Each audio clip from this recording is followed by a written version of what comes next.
lokaci mai haɗawa.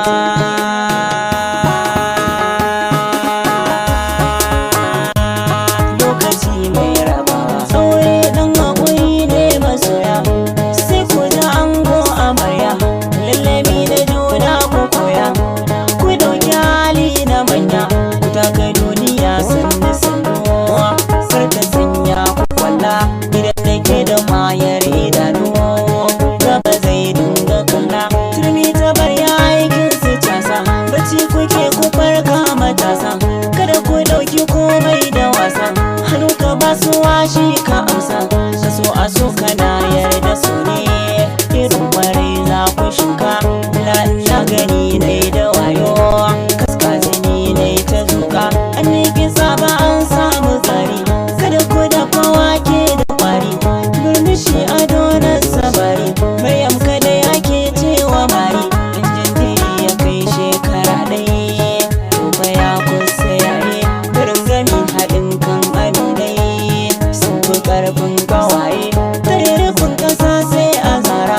Wasan gare gare ne na yara, majagara take kwashe shara.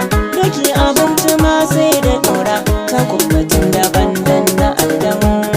Rarrafe ba da buba, sai aka gane daɗi a baki. Dukiya ta kuka, kawai ka samu shaidar mutane, sai ka shiga gaban masu shune.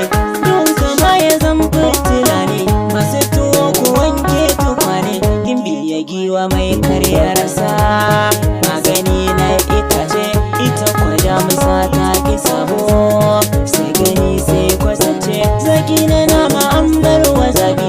Adan amarya kayan ta sabi, kai ko kana da kaifi ta kobi.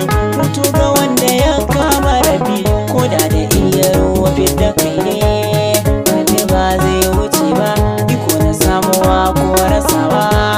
Ba mutum ne yake ba, kamshi yana dakin amare. Su aka yi wa wankan turare, ka zo ka gan su tsab a gyare.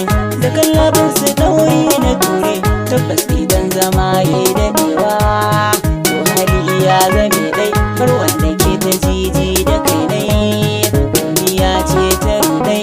Sani na kanku ne ba ni gasa, waka nake da harshe na Hausa. In ta fito ta kewaye sassa, da kun fasa ta sako ta kusa. Ciki da gaskiya ba ya huzo, akuta ga zance, gidan da ke da manyan